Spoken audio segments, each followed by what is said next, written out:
अस्सलाम वालेकुम नाज़रीन, मैं हूं आपका मेज़बान खालिद जमील और आप देख रहे हैं प्रोग्राम मुकदमा अवाम का। और आज पाकिस्तान के कुछ कौमी मामलात जो सारे के सारे पाकिस्तान की सियासत और आइन कानून और अदलिया के साथ जुड़े हैं उनके ऊपर बातचीत करेंगे। और आज हमारे पैनल के अंदर भी तीनों जो हमारे मेहमान हैं वो शुबे कानून से वाबस्ता हैं। इस्लामाबाद स्टूडियो में हाफिज़ एहसान खोकर साहब हैं, लाहौर से हमें ज्वाइन कर रहे हैं बैरिस्टर आमिर हसन साहब, पाकिस्तान पीपल्स पार्टी से आपका तल्लुक़ है, और बैरिस्टर तैमूर मलिक साहब भी लाहौर से हमें ज्वाइन कर रहे हैं, पाकिस्तान तहरीक इंसाफ के रहनुमा भी हैं, वकील भी हैं और इलेक्शन भी लड़ा था उन्होंने। बहुत शुक्रिया आप तीनों का। सबसे अहम मामला जो है कि दो तीन जिनके हम बात करना चाह रहे हैं। एक तो जो जजेस के खिलाफ एक तवातर के साथ कंपेन चल रही है, और बिलखसूस उन जजेस के खिलाफ कि जो ख़त लिखा था जिन्होंने चीफ जस्टिस ऑफ पाकिस्तान को, और कहा था कि मुदाखलत हो रही है अदलिया के अंदर, इसको रोका जाए।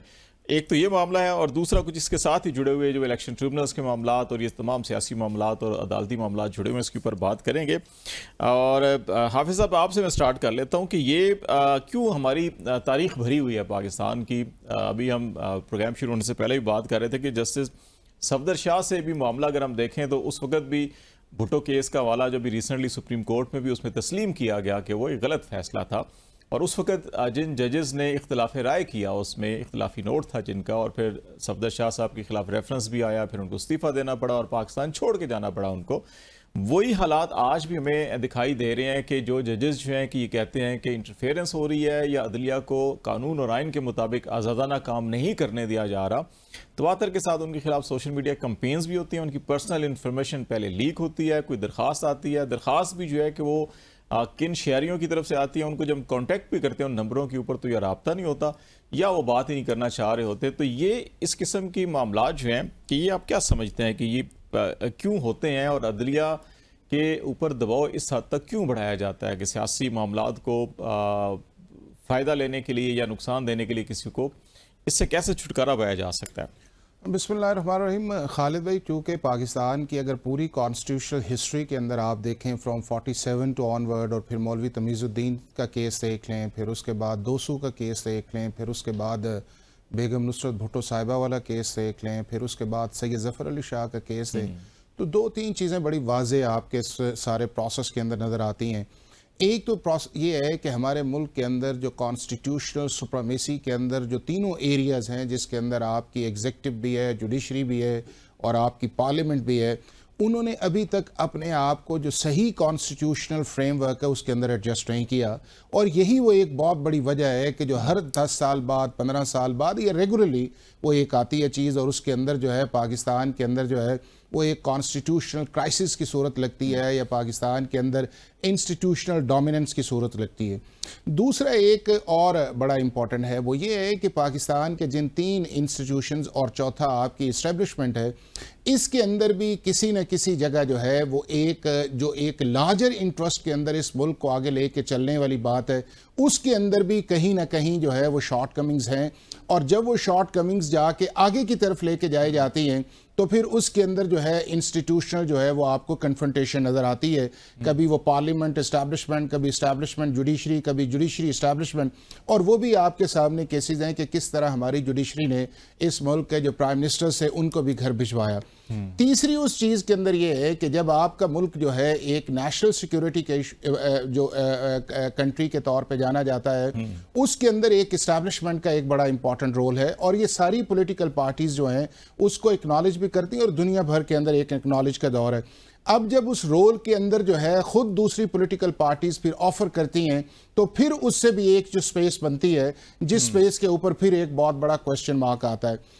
फाइनली इस चीज़ के अंदर ये है कि हमारे मुल्क के अंदर जो जुडिशल अपॉइंटमेंट्स का भी एक ऐसा इशू है जिसके ऊपर हम सब बात करते हैं कि उसके अंदर सीरियस लैप्सेस हैं।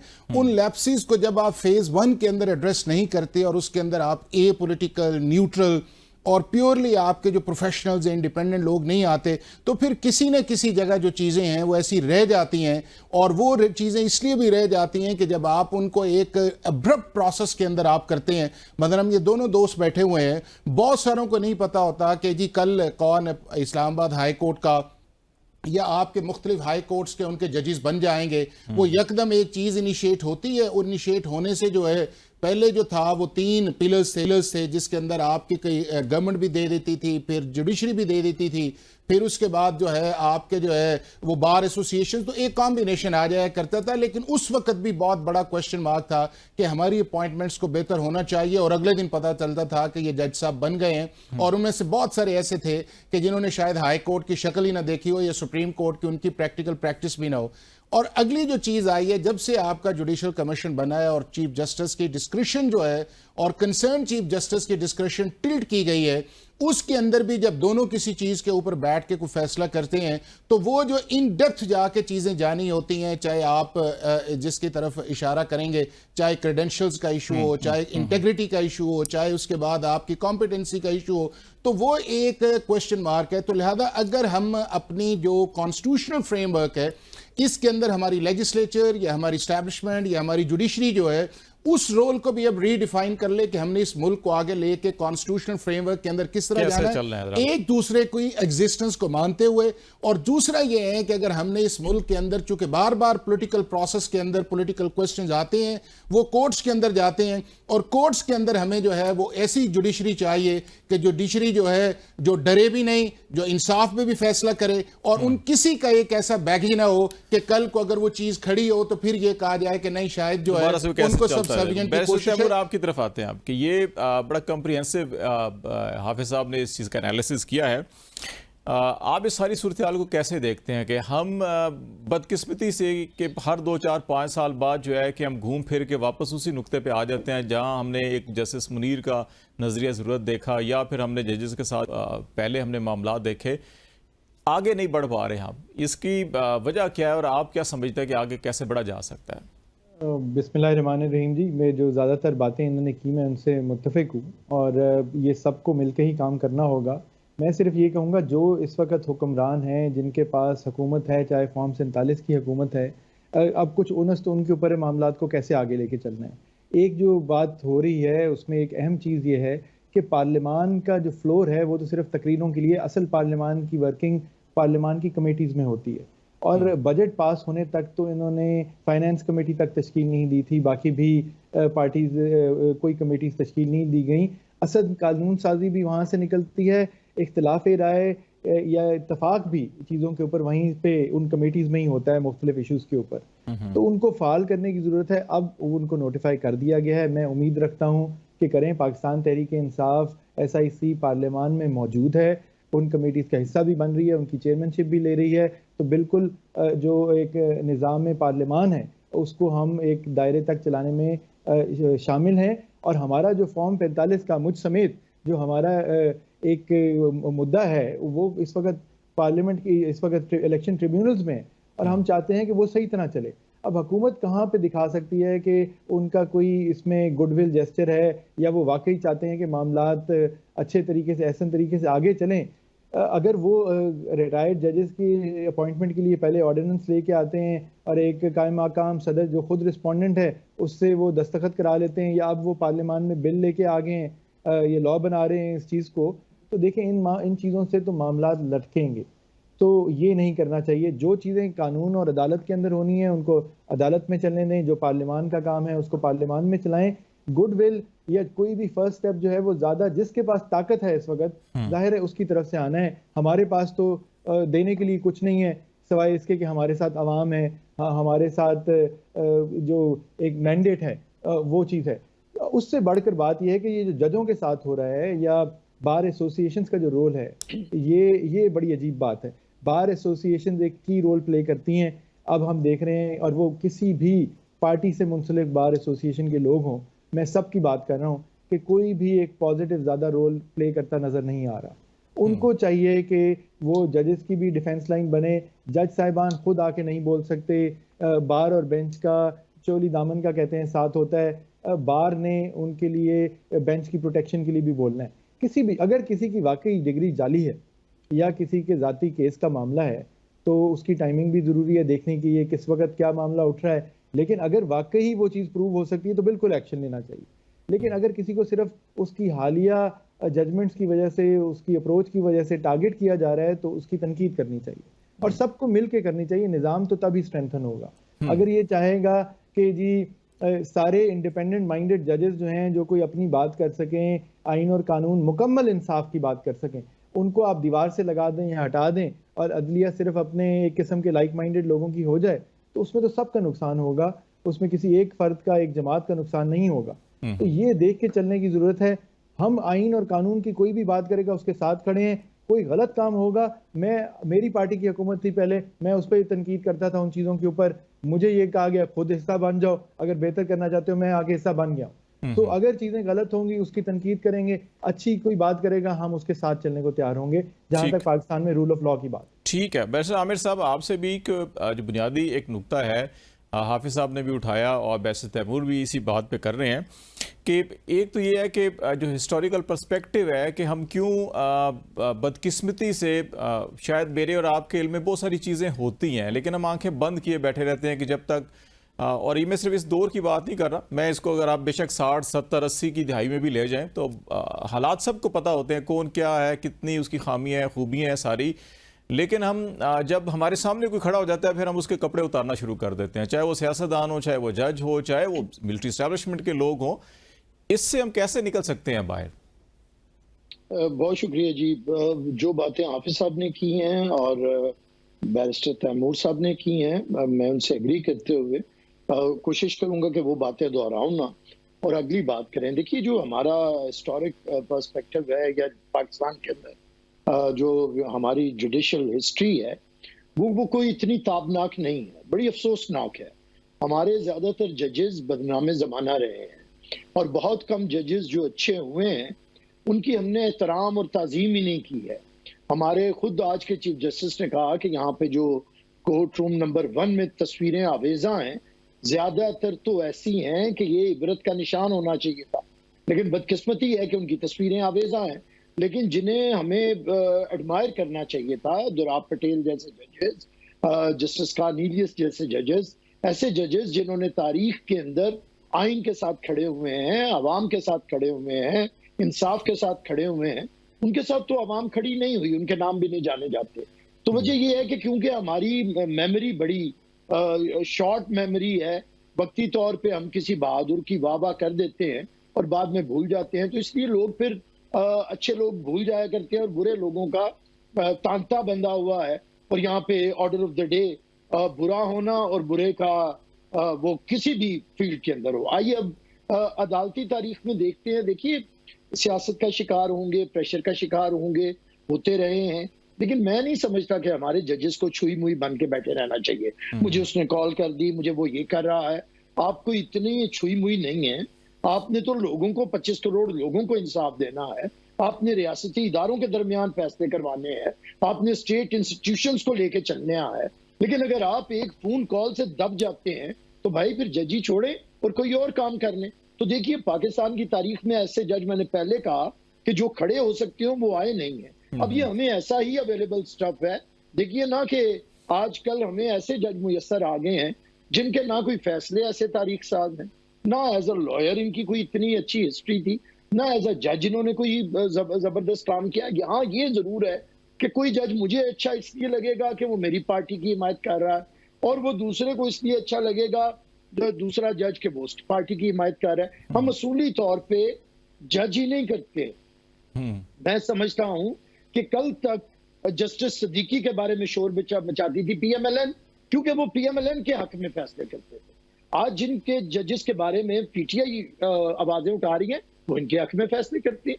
उन्होंने ऐसी ऐसी इनकी जमानतें ऐसे ऐसे इश्यूज पे ले ली हैं और इतने इतने केसेस में ले लिया 60 में, जिसकी पाकिस्तान की तारीख में मिसाल नहीं मिलती है। गरीब आदमी, आम आदमी को तो इंसाफ लेते हुए और बेल लेते हुए उसकी तो नस्लें तबाह हो जाती हैं यहाँ पे। और यहाँ पे तो वीआईपीज़ के लिए तो ऐसे बेंच बन जाते हैं और ऐसे धड़ाधड़ फैसले होने लगते हैं विद इन आवर्स, और ऐसे आने लगता है कि इसका ट्रायल ऐसे करने। अब हम देखते हैं कि अदालती तारीख में हुआ क्या है। देखिए, पाकिस्तान पीपल्स पार्टी को तो कभी वक्त नहीं मिला हम अपने जजेस का तकर्रुर करें। 1989 में हमारी गवर्नमेंट आई, 88 में बीबी ने कुछ जजेस का तकर्रुर किया, मारूफ जजेस केस, और वही सजाद अली शाह जिसके लिए हम खड़े होते रहे, उन्होंने उन सारे जजेस को जो हमने अपॉइंट किए 13 साल के बाद उन्हें निकाल बाहर किया।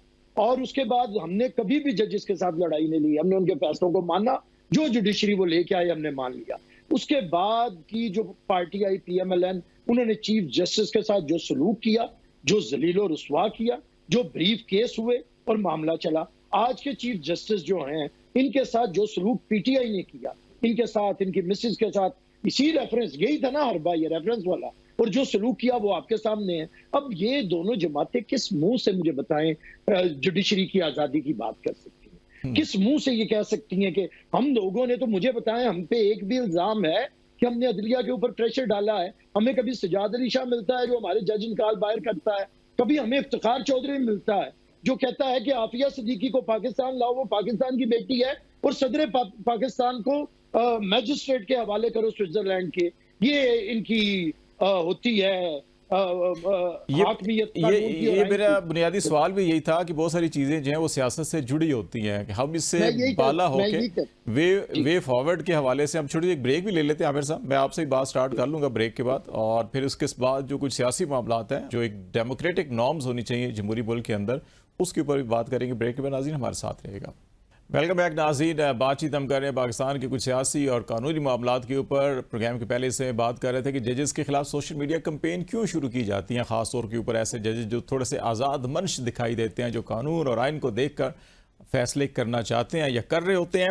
आमिर साहब, आज से बात कंप्लीट कर रहे थे, लेकिन मैं एक सवाल भी छोड़े जाता हूँ। जो अभी थोड़ी देर पहले बैरिस्टर तैमूर एक बात कर रहे थे, वो भी अदलिया के साथ मुतल्लिका है, इलेक्शन ट्रिब्यूनल का मामला। और अगर कोई इल्ज़ाम लगाता है तो डेफिनेटली उसके इलेक्शन ट्रिब्यूनल और फोरम है, लीगल फोरम है, कॉन्स्टिट्यूशनल फोरम है, जो उसका फिर फैसला करता है।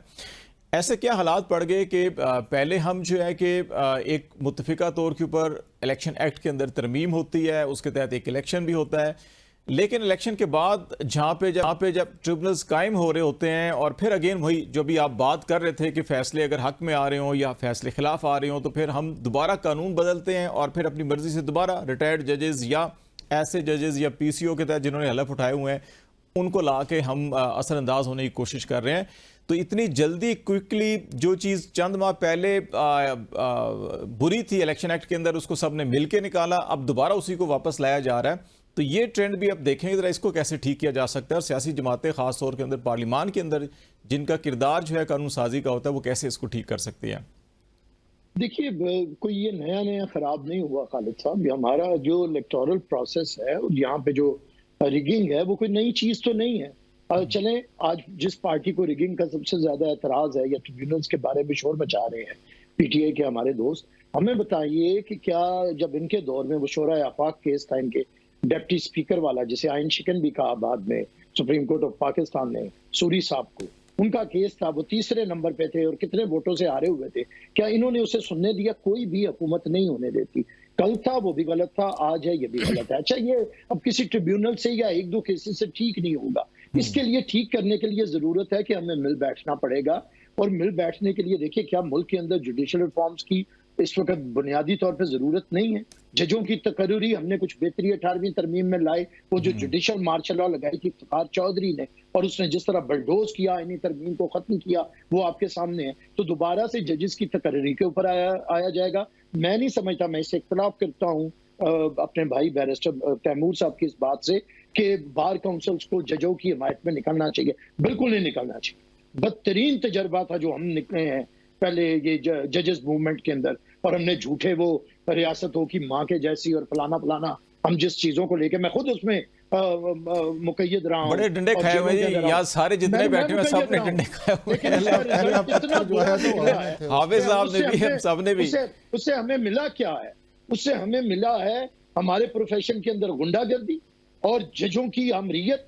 ये हम सब जानते हैं, अगर हम इजहार करें या ना करें। तो मैं ये अच्छा, लेकिन कोई किसी और साइड से भी जाबराना या आमराना हमले हो रहे हो, तो फिर उसको भी रोकने के लिए किसी ना किसी को तो खड़ा होना पड़ेगा। देखिए, वो इसलिए होते हैं जाबराना और आमराना कि ये सारे जजेस उधर की आशीर्वाद से बन के आते हैं। कोई पहली दफा तो उधर से खून नहीं ना आ रहे। ये तो पाकिस्तान की तारीख है, जस्टिस मुनीर से और पीछे भी चले जाए और सारे। वैसे ये जो तरीकाकार है जुडिशियल एकेडमी के अंदर जो सिलेक्शन होती है, एग्जाम होता है, वहां आते हैं, तो क्या उसी को अडॉप्ट कर लिया जाए कि उन्हीं को प्रमोशन देते देते ऊपर हाई कोर्ट सुप्रीम कोर्ट में ले आए, और ये इंडक्शंस हैं बाहर से, इसको खत्म ही कर दिया जाए? कि ये एक बेहतर तरीका है? मैं खुद एक लॉयर हूँ, मैं इस बात को कहूंगा तो बड़ा एक वावेला मचेगा, लेकिन बहरहाल देखा जाए कि आप चाहते हैं कि जुडिशरी से सियासत खत्म हो, और पाकिस्तान के अंदर जो सबसे ज्यादा सियासी जहन रखने वाले हैं वो हैं वकला, जो साल में 3-3 इलेक्शन लड़ते हैं। अब उन्हीं में से बनने वाला जज सियासत से कैसे अलग थलग रह सकता है? नहीं रह सकता, ये हो ही नहीं सकता। वो पॉलिटिकल एनिमल होता है पूरा, और जितनी पॉलिटिक्स वो करता है, जब सियासतदान भी सियासत से छुट्टी कर लेता है, वकील और बार काउंसिल उस वक्त भी सियासत कर रही होती है, कर लेती, तो आप उन्हें कहेंगे कि वो जुडिशरी में आगे सियासत नहीं करेगा। इसीलिए मैं कह रहा हूँ जजेस की तकर्री के ऊपर आना पड़ेगा, और हमारे दोस्तों को ये देखना पड़ेगा कि ऐसी बातें सिर्फ वसूली कर लेने से नहीं है। जब हम हुकूमत में होते हैं हमारे रवैये क्या होते हैं, जब हम ऑपोजिशन में होते हैं हम तो मारे खा चुके हैं। हमारे लेकिन बैरिस्टर साहब जो इलेक्शन नहीं लड़ते साल में 3 दफा, जो बड़ी तरबियत आपकी सिविल सर्विसेज अकेडमी है या बाकी कई अकेडमीज हैं, और वहां से भी जो आते हैं बड़ी सियासत करते हैं जिन्होंने सियासत नहीं करनी होती। हाफिज साहब मैं सिर्फ आखिरी बात करती थी, मेरा एक प्रपोजल था, या अगली दफा ले लें फिर आप हाँ चले अब कर ले वो कर ले क्यों। मैं सिर्फ आखिरी बात करता हूं कि हमें सबको मिल बैठना पड़ेगा, मुल्क को रिफॉर्म्स की जरूरत है, बैठना पड़ेगा, इख्तलाफात खत्म करने पड़ेंगे। उसके लिए पहली शर्त ये रखें कि आइंदा के बाद किसी को एक्सटेंशन नहीं देनी है। पाकिस्तान के अंदर 70 साल का सियासतदान कोई हुकूमती ओहदा नहीं लेगा, और 75 साल का सियासतदान सियासत से रिटायर होगा, कोई पार्टी ओहदा नहीं लेगा। उसके बाद देखिए ये सारे सियासतदान बैठेंगे, और ये जब हटेंगे 70-75 साल वाले, तो एक नई फ्रेश लॉट आएगी और पाकिस्तान के अंदर सियासत बदलेगी। ये बाकी सारी तजावीज आपकी मान ली जाएंगी, आखिरी 70 साल वाली आपकी दोनों पार्टियां मुखालिफ नहीं मानेगी, उनके पास उसके बाद बचेगा कि हाफिज साहब जरा आपकी तरफ आते हैं। आपने जो नुकात उठाए थे उसमें एक तकर्रियों का मामला था, और फिर अभी आमिर साहब ये कह रहे हैं कि बार एसोसिएशन को बिल्कुल नहीं खड़ा होना चाहिए, लेकिन जहाँ पे इस किस्म का माहौल पैदा हो जाए, और वो सिर्फ हम जुडिशरी की बात नहीं कर रहे, जहाँ जब्र का माहौल हो तो आपको थोड़ी बहुत रेजिस्टेंस करनी पड़ती है, उसके बगैर काम चलता नहीं है।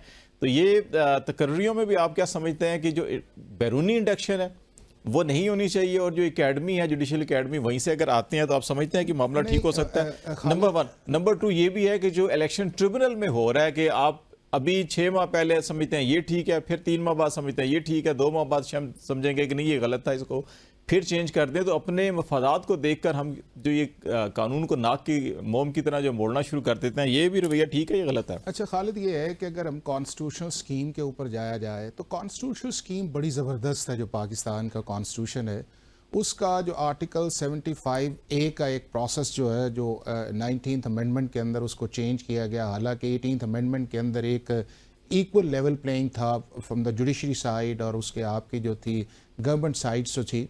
चूँकि इसमें तो दो राय नहीं, ये दोनों दोस्त बैठे हैं, आप भी, हम सब इस चीज़ में मुत्तफिक हैं कि पाकिस्तान की जो सुपीरियर कोर्ट्स का एलिवेशन का प्रोसेस है उसके अंदर बहुत सारी गुंजाइश है उसको चेंज करने की, उसको बदलने की। नंबर 2 ये है कि पाकिस्तान का जो ये प्रोसेस है, इस प्रोसेस के अंदर जो कंसल्टेशन जिसकी तरफ बार बार इशारा किया गया था और 18th अमेंडमेंट के अंदर उसको एड्रेस करने की कोशिश की, उसको 19th अमेंडमेंट के अंदर दोबारा एक जुडिशल प्रोसेस के अंदर डाल दिया गया। यानी कि पाकिस्तान का चीफ जस्टिस और उस कंसर्न्ड हाई कोर्ट का चीफ जस्टिस जो है वही होली सोली है, जो वो फैसला करें, और उसके बाद जो कॉम्पोजिशन भी बनी उसके अंदर जो मेजॉरिटी है वो आपके जुडिशल जजेस की है। और मैं ये समझता हूं कि अगर इस जुडिशल प्रोसेस के अंदर, अगर एलिवेशंस के अंदर इस तरह की चीजें सामने बात के अंदर आती हैं, तो वो जो जुडिशल कमीशन के मेंबर्स हैं उन्हें भी रिस्पॉन्सिबल करना चाहिए। आपको पता नहीं था कि आपने किसी के क्रेडेंशियल्स को किस तरह ठीक चेक करना है, आपको नहीं पता था कि उनकी इंटेग्रिटी के इश्यूज क्या है, आपको नहीं पता था कि उनका जो है पॉलिटिकल या पॉलिटिक्स से उससे कितना ताल्लुक है, आपको नहीं पता था कि उनके अंदर सुप्रीम कोर्ट या हाई कोर्ट के रिपोर्टेड जजमेंट्स कितनी है, आपको नहीं पता था कि एक बंदा जो है वो सुप्रीम कोर्ट का लॉयर ही नहीं है और एक दिन पहले उसको लाइसेंस दे के आप फिर कर देते हैं, आपको नहीं पता कि आप जो जज बना रहे हैं उनके ऊपर ऑलरेडी FIRs भी दर्ज हुई हैं। तो ये वो सारा पता होता है, सब कुछ रखते इसलिए नहीं, अगर नहीं देखे ना, अगर वो पता है, नहीं मुझे नहीं खालिद, अगर ये पता इस चीज का है, तो अगर इस मुल्क का हाईएस्ट ऑफिस कौन सा है, वो है आपका पाकिस्तान का चीफ जस्टिस, और प्रोविंस का है आपका chief justice of the high court. तो फिर अगर इस लेवल के अंदर भी जाके फिर आप ये कहें और आप कहें कि नहीं जी हमारा जो कॉन्स्टिट्यूशनल स्कीम है उसके अंदर को बेहतरी की गुंजाइश है, बंदे तो इन्होंने ले, इससे और बेहतर आप लॉ ले आए, इससे और बेहतर कॉन्स्टिट्यूशन ले आए, लेकिन अगर आपका जो पिक एंड चूज करने का एक प्रोसेस है, उस प्रोसेस के अंदर ही आप वो चीजें लेके आते हैं कि जिसके अंदर शायद फेवर हो सकती है, शायद फेवरेटिज्म हो सकती है, चाहे रिलेटिव्स हो सकते हैं, चाहे बार की पॉलिटिक्स हो सकती है, चाहे आपके जो स्पेशल चेंबर्स हैं उनकी हो सकती है। तो अगर उस कॉन्टेक्स्ट के अंदर आएंगे तो फिर आपको रिजल्ट तो यही निकलेगा ना कि जब आपके पास जिन 2 जजेस का आपने नाम लिया है, अगर आप उनका प्रोफाइल देखें तो क्या उन्होंने वो क्या पाकिस्तान का जो दूसरा एक प्रोसेस है जो आता है, जो लॉयर्स है, वो लॉयर्स से वो तो एक दूसरी सर्विस के अंदर आए और आके उन्होंने पाकिस्तान के अंदर आज भी लोग उन्हें नेक नाम करते हैं। उसके अलावा भी 2 3 4 जो जजेस आपके आए, तो बुनियादी चीज खालिद इस चीज के अंदर ये है कि हमारे चीफ जस्टिस साहब को, हमारे कंसर्न चीफ जस्टिस को, और अभी अपॉइंटमेंट्स होने लगी हैं बहुत सारे प्रोविंसेस के अंदर, पंजाब के अंदर तकरीबन 1/3 इस वक्त खाली पड़ा है, इसी तरह आपका KPK है, सिंध है, बलूचिस्तान है, मेरिट के ऊपर लेके आए। और मैं आपको बताऊं, पाकिस्तान की बार्स को भी पता होता है, पाकिस्तान के जजेस को भी पता होता है कि मेरिट बेस्ड कौन शख्स है। अगर आप उससे डेविएट करते हैं तो फिर आप किस चीज का। और फिर दूसरा खालिद एक ये है कि अगर आप जज बन जाते हैं तो आप 3 चीजों का ओथ लेते हैं। नंबर 1 कि मैं डरूंगा नहीं, नंबर 2 मैं फेवर नहीं करूंगा, तीसरा मैं इलविल नहीं करूंगा। तो अगर आप उस कॉन्स्टिट्यूशनल जो ओथ है उसके नीचे अगर आप तीनों चीजों के अंदर किसी जगह आप अपने आप को मिसफिट समझते हैं तो फिर आपको बाहर आ जाना चाहिए। ये नहीं है कि जी आप कहीं इसके ऊपर जो राय होगी कि जजेस की तकरीरी के हवाले से कि क्या जो इंडक्शन होती है बैरूनी या तरीक़ेकार ऑलरेडी कॉन्स्टिट्यूशन के अंदर मौजूद है वो ठीक है या इसको चेंज करना चाहिए, और बार का किरदार जो है कि इसके ऊपर भी जरूर कमेंट कीजिएगा, जो मौजूदा सूरत हाल है उसके अंदर बार को बाकी खामोश रहना चाहिए या अपना रोल प्ले करना चाहिए। देखिए, जहाँ तक जजेस की तकर्री का सवाल है, इस पे ज़ाहिर है पहले भी पार्लियामान में भी, पिछले अदवार में भी बहुत बहस हुई। अभी भी मेरे ख्याल में वो मामला बिल्कुल दुरुस्त या ठीक नहीं है, उसके अंदर रिफॉर्म की गुंजाइश मौजूद है। कई तरीके हो सकते हैं। अगर हमें लगता है कि अभी भी लोगों की सवाबदीद है जजेस की अपॉइंटमेंट में, शॉर्ट लिस्ट करने में, 1.5 लाख से ऊपर प्रैक्टिसिंग अगर वकील है पाकिस्तान के अंदर, और उसमें से आ जाके नाम आप ढूंढने शुरू करते हैं। पर लाहौर हाई कोर्ट में इस वक्त आज भी 20 सीटें खाली हैं, 62 की सैंक्शन स्ट्रेंथ है या 60 की, और उसमें सिर्फ 38 जजेस थे। अभी पिछले हफ्ते तक अब शायद 1 सीट और बन गई है, जाहिर है। तो ये तो वो भी फिल नहीं कर पा रहे हम। तो ज़रूरत ये है कि हम कोई उसका तरीक़ेकार वाकई और बेहतर करें। हम हो सकता है कि आप जिस तरह सिविल जजेस, एडिशनल सेशन जज तो आप डायरेक्ट हायरिंग करते हैं, फिर वो करियर जजेस बन जाते हैं, तो या हम उस तरह की कोई सिचुएशन क्रिएट करें जहाँ पे हम वाकई जजेस को उस तरफ ले जाएं, उनकी ट्रेनिंग ही पूरी ज़िंदगी की प्रोफेशन की उस तरह करें। हमने अभी थोड़ा सा UK या US वाला कुछ हद तक रखा हुआ है कि डायरेक्ट इंडक्शन हो सकती है अपलेट कोर्ट्स के अंदर, लेकिन उसके अंदर भी इम्प्रूवमेंट्स की डेफिनेटली कि क्या तरीक़ेकार है, ज़रूरत मौजूद है। जहाँ तक बार काउंसिल्स और बार एसोसिएशन की बात है, देखें उनके 2 जो अहम उनका रोल है सबसे, वो तो वकला की वेलफेयर का है, वकला की एक गवर्निंग रेगुलेटरी बॉडी के तौर पे भी है। वो अनफॉर्चुनेटली वो रोल भी पूरी तरह नहीं निभा पा रहे। हम आई थिंक तीनों ही इस बात के हक में हैं, और ये बात शायद करते रहें मुख्तलिफ सेमिनार्स में, शोज़ के ऊपर भी, कि आप लॉयर्स की एजुकेशन के जो प्रोफेशनल डेवलपमेंट के तरीक़ेकार है उस पर काम करें, फोकस करें। डिसिप्लिनरी जो इश्यूज़ हैं वकीलों के, यहाँ इलेक्शन ख़त्म होता है तो क्लैशनकोफ से बाहर हवाई फायरिंग हो रही होती है यूनिफॉर्म के अंदर, उसके ऊपर कुछ नहीं होता। आप जजों से बदतमीज़ी करके निकल जाएं, कुछ नहीं होता। और आपकी अगर वाकई जाली डिग्री है उस पर अब कभी कभी कुछ हो जाता है, लेकिन ज़्यादा उसके ऊपर स्ट्रिंजेंट एक्शन हमें नहीं नज़र आया कभी कि अक्रॉस द बोर्ड हो। तो ये सारा तरीक़ेकार जो है वो बार काउंसिल्स के ज़ुम्मे में आता है, वो इसके ऊपर काम कर सकती हैं, उनको बेहतर काम करने की ज़रूरत है। ऑटोमेटिकली जो क्वालिटी ऑफ कैंडिडेट्स है फॉर द जुडिशरी वो इम्प्रूव हो जाएगी अगर आप लीगल प्रोफेशन की क्वालिटी को, स्टैंडर्ड को इम्प्रूव करेंगे। बाहर कोई भी बार का किसी बड़े डेवलप्ड मुल्क के अंदर कोई मेंबर है, वकील है, उसकी बड़ी इज्जत है, उसकी रिस्पेक्ट है, और समझा जाता है कि वो लायक शख्स होगा, और मर्द हो या खातून। और उसकी वजह यही है कि वहाँ पे प्रोफेशन जो है रेगुलेटेड है, एक्सपेक्टेड है कि एक आप मिनिमम स्टैंडर्ड को मेंटेन और अचीव कर रहे होंगे। यहाँ पे वो नहीं। एक सेकंड मैं यहाँ पे ऐड कर लूँ, फिर आप उस तरह चले जाइएगा कि अगर हम फॉलो करते हैं, चाहे हम यूएसए का मॉडल करते हैं या यूके का मॉडल हमने फॉलो किया है, मैं ये समझता हूं कि अगर आपने पाकिस्तान के इस जुडिशल प्रोसेस के अंदर ट्रांसपेरेंसी लेके आनी है तो पब्लिक हेयरिंग का कॉन्सेप्ट दें। और पब्लिक हेयरिंग का कॉन्सेप्ट ये है कि लोगों को भी पता हो कि किन की एलिवेशन होने वाली है, शॉर्ट लिस्ट के अंदर है, वो बैठे, जुडिशल कमीशन बैठे, पब्लिक देखे और उसके बाद फीडबैक के ऊपर आप फैसला करें कि क्या ये शख्स जो है इस मुल्क की हायर जुडिशरी के लिए डिजर्व करता है या नहीं करता। ये है वो लिटमस टेस्ट जिससे आपकी ओपन पॉलिसी की वजह से या ट्रांसपेरेंसी की वजह से आपको डेफिनेटली अच्छे लोग मिलेंगे। और पाकिस्तान की लॉयर्स कम्युनिटी के अंदर अच्छे लोग हैं जो इस मुल्क को सर्व कर सकते हैं, लेकिन शायद उनकी वो एक्सेस नहीं है कि वो इस जो एक सीक्रेट प्रोसेस है उससे इस सिस्टम के अंदर बन रहा होता है। ब्रेक ले लेते हैं, ब्रेक के बाद वापस आते हैं तो कुछ कानूनी के साथ साथ जो सियासी मामला जुड़े उसके ऊपर बात करेंगे। हमारे साथ रहेगा। वेलकम बैक नाज़रीन। प्रोग्राम के हिस्से में कुछ सियासी मामलात के ऊपर भी बात करेंगे। पाकिस्तान जमहूरी मुल्क है और बहुत सी हम पॉलिसीज़ बनाते हैं, असूल बनाते हैं, लेकिन उन असूलों को फिर खुद हम बिगाड़ भी रहे होते हैं बदकिस्मती से। सियासत जहाँ पे आड़े आ जाती है। अपोजिशन लीडर हैं उमर अयूब, सरगोदा कोर्ट के अंदर उनका वारंट जारी हुआ, अदालत में पेशी के लिए उन्होंने नहीं पहुंच सके थे और वो 50,000 रुपये के मुचलके के ऊपर ज़मानत का शायद काबिल ज़मानत वारंट था, लेकिन जिस अंदाज के अंदर उनके घर के ऊपर रेड किया गया और स्पीकर नेशनल असम्बली को बताए बगैर, तो ये जो जमहूरी इक़्तिदार की खुद हम कानून नाफिज करने वाले इदारे जो हैं कि अपनी मनपसंद फैसले हम करते हैं, तो इससे भी क्या छुटकारा हासिल कर सकते हैं या नहीं कर सकते। बैरिस्टर आमिर साहब, आपसे शुरू कर लेते हैं कि आप क्या समझते हैं कि हमें माजी में भी बेशुमार ऐसे वाक़यात हैं, अपोजिशन लीडर भी हैं, आप पीपल्स पार्टी से हैं तो आपकी पूरी की पूरी क़यादत जो है कि कई साल जेलों में रही है, लेकिन कहीं ना कहीं बैठकर हम क्यों नहीं, मैं हमेशा यही बात करता हूँ, हम जान क्यों नहीं छुड़ा सकते ऐसी चीज़ों से। देखिए, इसी के लिए तो मैंने कहा था कि बैठना पड़ेगा। कितनी शर्मनाक बात है कि कोई भी किसी भी वक्त का अपोजिशन लीडर हो या हमारे फॉर्मर प्राइम मिनिस्टर्स हों, फॉर्मर प्रेसिडेंट्स हों, जिस तरह तज़हीक तजलील की जाती है, दशनाम तराजी तो छोड़ें, रियासती इदारे कल तक उन्हें प्रोटोकॉल दे रहे होते हैं, उनके आगे पीछे घूम रहे होते हैं और इधर हुकूमत गई और इधर उनकी जलालत शुरू हो जाती है। और इसकी वजह क्या है? जो भी हुकूमत में आता है वो समझता है कि शायद मैं अब सदा के लिए बादशाह बन गया हूँ, और दूसरा उसके अंदर ये इनसिक्योरिटी होती है कि जिसे मैं हटा के आया हूँ या जिसके आने का चांस है या जो आ सकता है उसे मैं खत्म करूँ। देखिए, इसी के लिए हमें बैठना पड़ेगा, ये समझना पड़ेगा कि जमहूरी जो निज़ाम होते हैं उसके अंदर ना तो कोई नागुज़ीर होता है, ना हमेशा के लिए आता है।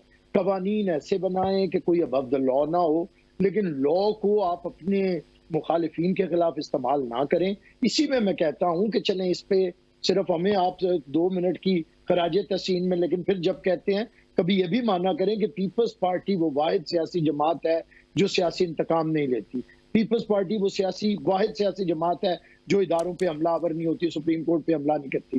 पीपल्स पार्टी वो वाहिद सियासी जमात है जो आज भी कह रही है कि बैठिए, इदारों के अंदर बैठिए। हमारा सदर पाकिस्तान कहता है कि आइए बैठिए, गुफ्तो शनीद करिए, किस तरह आगे बढ़ना है, हर तरीके के रिफॉर्म्स लेके आए। पार्लियामेंट को जरूरत है वो लेके आए, जुडिशियल रिफॉर्म्स की जरूरत है। बैरिस्टर तैमूर साहब मुस्कुरा रहे हैं और उनका इशारा है कि सिंध में अभी भी उनकी पार्टी के ऊपर निस्बतन कम सख्ती हैं पंजाब की, लेकिन सख्तियां हैं वहां पर भी।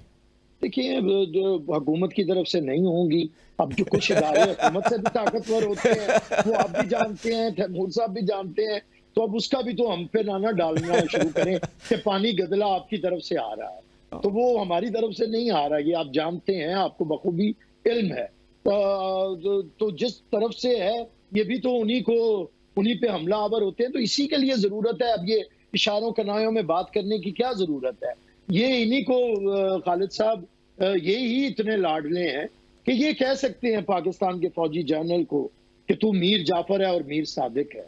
नहीं, वो कहते हैं नहीं, हमने वो नवाज शरीफ साहब या जरदारी साहब के बारे में कहा था। तैमूर साहब फिर ये इतने दिलेर हैं कि ये फिर सदर और वजीर आजम को मीर जाफर मीर सादिक कह सकते हैं। तैमूर साहब, ये चीजें जो है कि पीटीआई के दौरे हुकूमत में भी वो करप्शन के मुकदमात में अपोजिशन के बहुत से लोग पकड़े गए, बहुत सब कुछ हुआ, तो आप समझते नहीं है कि कहीं ना कहीं हमें देखना होगा कि कुछ चीज़ें एसओपीज होते हैं लेकिन वो फॉलो बदकिस्मती से नहीं हो पाते, चीज़ें पॉलिटिकल गवर्नमेंट के हाथ से भी निकल जाती हैं, किसी और हाथ में चली जाती हैं, तो उस हाथ को कैसे काबू किया जा सकता है?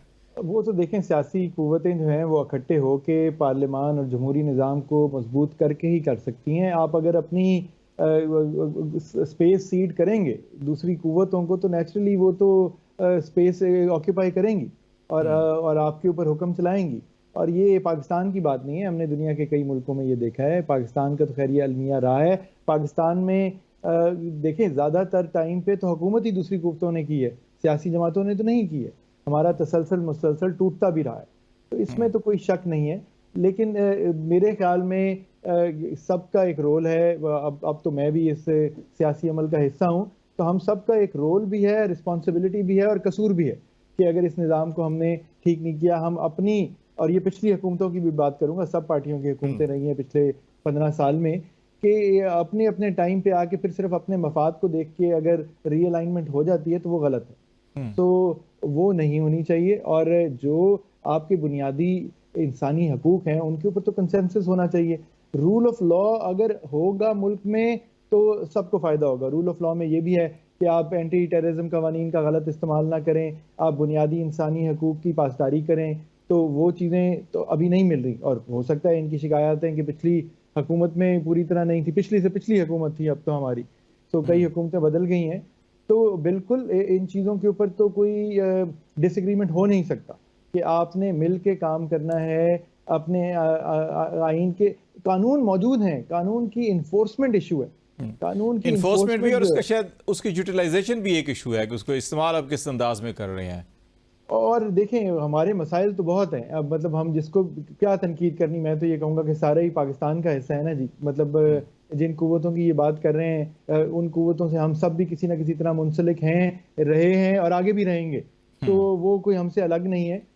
हर कोई लेकिन अपने डिफाइंड रोल के अंदर काम करे तो फिर सबके लिए बेहतर है, सबके लिए ठीक हो सकता है। हाफिज साहब, एक चीज बड़ी, जुडिशरी भी है, जुडिशरी को भी एग्जीक्यूटिव की डोमेन में ज्यादा इंटरफेयर नहीं करना चाहिए। हम जुडिशल इंपीरियलिज्म के जमाने से भी गुजरे हैं, वो भी गलत है। तो हमने इन सब चीजों के लिए, और हम जैसे तीनों वकीलों को जो वैसे भी एक्टिव हैं, मतलब एक बड़ी जिम्मेदारी है, और अल्लाह करे हम उस जिम्मेदारी को निभा सकें आने वाले वक्त के अंदर। हाफिज साहब, ये बड़ा एक अहम नुक्ता ये है कि बैरिस्टर साहब ने कहा कि हम सारे कसूरवार हैं, हमें अपनी गलतियों को देखना चाहिए और फिर सीखना चाहिए और फिर अपनी डोमेन के अंदर रहना चाहिए, तभी शायद मामला ठीक हो सकेंगे। आप समझते हैं कि हर जो स्टेक होल्डर है उसके यहाँ ये रियलाइजेशन है कि हमारी अपनी अगर मैं अपनी ज़ात से शुरू करूंगा ना तो फिर ये चीज़ें बहुत जल्दी ठीक हो जाएंगी, लेकिन मैं कहता रहूँगा ना आप गलत हैं, वो गलत है, वो गलत है, मैं शायद ठीक हूँ, तो फिर शायद चीज़ें ठीक नहीं होंगी। तो आप समझते हैं स्टेक होल्डर्स के अंदर ये रियलाइजेशन है? अगर नहीं है तो इसको कैसे पैदा किया जा सकता है? देखें खालिद, इसमें कोई दो राय नहीं है कि पाकिस्तान की सारी पॉलिटिकल पार्टीज़ या पाकिस्तान की जो पॉलिटिकल लीडरशिप है उसको ये एहसास इस चीज़ का है कि हमारे मुल्क का जो आम आदमी जो है वो फंसा हुआ है और उसकी इकनॉमिक जो वायबिलिटी है उसको बेहतर करना और इस मुल्क के अंदर रूल ऑफ लॉ आना चाहिए। कोई राय नहीं। पाकिस्तान की जुडिशरी भी यही समझती है कि इस मुल्क के अंदर इंसाफ का निज़ाम बेहतर होना चाहिए। नहीं बेहतर हो रहा, जो उस पर काम करना चाहिए वो एक और चीज़ है। पाकिस्तान की इस्टेब्लिशमेंट भी यही समझती है कि इस मुल्क के अंदर अगर इकनॉमिक वायबिलिटी या पॉलिटिकल स्टेबिलिटी आएगी तो हम जो हैं इस मुल्क के अंदर इंटरनल और एक्सटर्नल एग्रेशंस जो हैं उसको कंट्रोल करेंगे। इसके अंदर कोई राय नहीं है। और पाकिस्तान का हर तबका, जो आपका एक पढ़ा लिखा तबका है, लॉयर्स है, जर्नलिस्ट है, सब इस चीज़ पर मुत्तफिक हैं कि पाकिस्तान का जो एक निज़ाम है इसको बदलने की ज़रूरत है, चाहे हमारा गवर्नेंस का है, चाहे हमारा जस्टिस सिस्टम है और चाहे हमारा सोशल जस्टिस का सिस्टम है। अब ये है कि खालिद, क्या ये चीज़ें जो हैं वो इन कैमरों के सामने आएंगी या रोड्स पे आएंगी या चौक पे आएंगे, जो चौराहों पे आएंगी?